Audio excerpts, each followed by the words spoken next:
Ah, the Phantom Troupe, Guinea Riodon, or simply the Spiders, however you prefer. Regardless of the name you choose, it's undeniable that they are good at what they do. There's a lot of history involved and great feats, Yorkshire can attest to that. And this would be one of the pillars for Hunter x Hunter's return to the spotlight. A movie, or a spin-off as they say, about the spiders up to this point, that would be incredible, don't you agree? So come with me and travel through this universe of unimaginable possibilities called Hunter x Hunter. I already asked you to subscribe to the channel, leave a like, and activate the bell. A dark and brutal scenario, where iniquity defines destinies and chaos serves as a cradle for the most fearsome, the Phantom Troupe, was born not as a planned and structured organization, but as a scream of rage, a collective cry from the forgotten, the marginalized, those who were buried alive in the depths of the underworld of an already cruel world. A movie about the Phantom Troupe's past would be more than just an origin story of dangerous criminals. It would be a narrative of pain, rise, loss, and transformation. An intense drama about the formation of one of the most feared groups in all of Hunter x Hunter's history, mixing the brutality of survival with the silent tragedy of corrupted youth. Meteor City, a name that echoes despair. The city where everything is discarded. People, trash, weapons, memories, dignity. There is no record, no law, no mercy. Those who live there are literally considered non-existent by the rest of the world. And it was precisely from such a place that beings capable of becoming criminal legends emerged. In an origin film, Meteor City wouldn't just be the setting, but a character in itself. Its toxic atmosphere, its absence of hope, and its constant threat shaped innocent children into killing machines. The Phantom Troupe didn't arise from the will to commit crimes, but from the need to survive. And to survive in Meteor City, you had to learn to kill first. A really cool detail is that Gyro is indeed another character from Meteor City that appears in the manga, and is perhaps the most important one outside the Phantom Troupe known so far. Pretty cool, right guys? Anyway, the heart of this whole story would be Trollo Lucifer, a boy with a serene gaze, low voice, and cruelly logical reasoning. Different from the others, Trollo didn't explode in fury or rage. He simply saw the world as it was, unfair, and decided to play by the same cruel rules that were imposed on him. From a very young age, Trollo showed an innate ability to lead, organize, and manipulate, not out of malice, but for survival. A movie would explore how he gathered the first members of the troupe, childhood friends, survivors like him, each with a traumatic past the world would never know. Nobunaga, Machi, Phaeton, Franklin, and Uvogin wouldn't be introduced as villains at first, but as blood brothers sealed by pain. Trollo was fascinated by culture, by knowledge, and by identity. In Meteor City, where no one had a name or a valid past, he would perform small plays and read books to the other kids. A striking scene in a possible film would be him narrating classical tragedies and asking the others what they would do if they were the characters. Among scrap and corpses, he formed what would become the soul of the troupe, the value of the group above all else, the creation of a new family where belonging was more valuable than anything else. And thus, little by little, the first members sealed their loyalty to the leader not from fear, but from devotion. The initial idea of the troupe wasn't to spread terror across the world. They wanted to protect Meteor City, to protect each other. A possible turning point in the film would be when traffickers and external thieves begin invading Meteor City in search of rare parts and weapons. A cowardly attack ends with the death of several children. The powerlessness in the face of the massacre lights a flame in Trollo's eyes. It is from this event that the troupe ceases to be a protective group and becomes an offensive organization. Trollo concludes that the outside world will never respect them, that to be heard, they need to make the world bleed. The first massacre planned by the troupe would be the turning point. Armed with improvised tools and a cruelty learned the hard way, they decimate a gang that invaded Meteor City. The brutality of the attack, children murdering adults without hesitation, spread through the underworld like an urban legend. The message was clear. Meteor City was no longer a graveyard, it was a furnace of monsters. And leading those monsters was Trollo, now carrying the codename Lucifer. The troupe was officially born.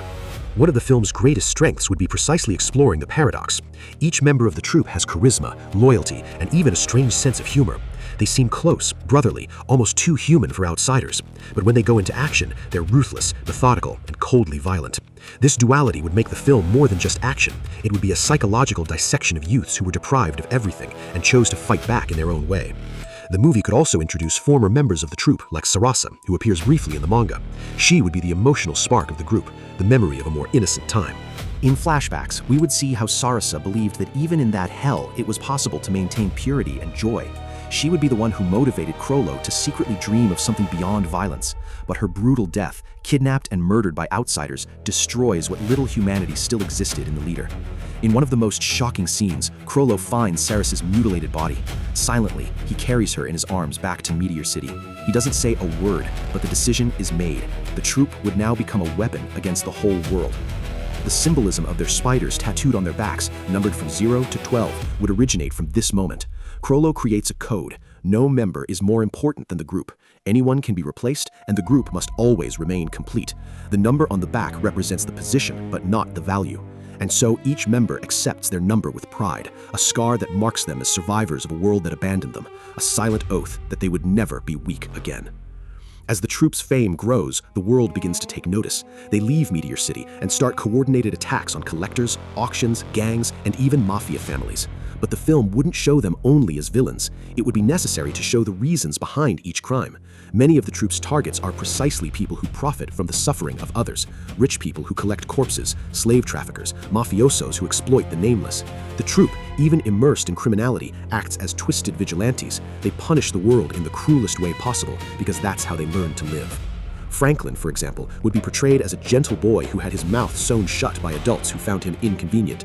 Shalnark, a technology genius, would be shown as someone obsessed with control because his entire life was manipulated by experiments. Pakunika, who possesses the ability to read memories, would be a woman marked by empathy. She sees the worst in people, but also what is most true. And Phaeton, the most sadistic, would be introduced as a boy who smiles while torturing because for him, pain is a language. The film would show that one is not born a monster. The world manufactures monsters with method, patience, and contempt. A crucial moment in the film could be the first contact with Kurapaka, still a child. Perhaps a chance encounter, perhaps a rescue. Kurapaka would see the Troupe as something ambiguous, saviors and murderers, and this contrast would serve to plant the seed of hate that would later consume his life. The eventual massacre of the Kurta clan committed by the Troupe would not be in this film, but it would be foreshadowed as an inevitable tragedy, a choice the group would make not out of malice, but out of pride and necessity. The Scarlet Eyes were treasures on the black market, and the Troupe had decided that to humiliate the system, they had to take what the system valued most, power and beauty. The film would end its journey with the Troupe already formed, consolidated, and feared. Crollo, now colder and quieter, would gaze at Meteor City from atop a trash tower. At his side, the other members watch in silence. No smile, no words, just the feeling that something was lost along the way. Childhood, perhaps. The soul, probably. But the group remains united. The Troupe is all they have and all they need. It would be a melancholic, bittersweet ending, where the viewer would understand that the Phantom Troupe is not just a group of villains, but the result of a world that despises the weak, forgets the poor, and turns innocents into beasts. The message would be clear. You cannot ignore those thrown into the shadows, because sooner or later, the shadows learn to fight. With a cast rich in personalities and a setting fit for reflection, the Phantom Troupe film would be an intense work, visually dirty and emotionally devastating. A dive into the guts of Meteor City and into the soul of those born from it. It would show the beginning of a legend, yes, but also the end of innocence. A reminder that behind every criminal, there may be a child who only wanted to live. And throughout the end credits, an extra scene. A desert. A boy with white hair and scarlet eyes walks alone. He finds a Kurta corpse without its eyes, picks up a stone, carves a spider symbol on the ground. Silently, he promises something. One day, all those spiders will fall. But that's a story for another movie.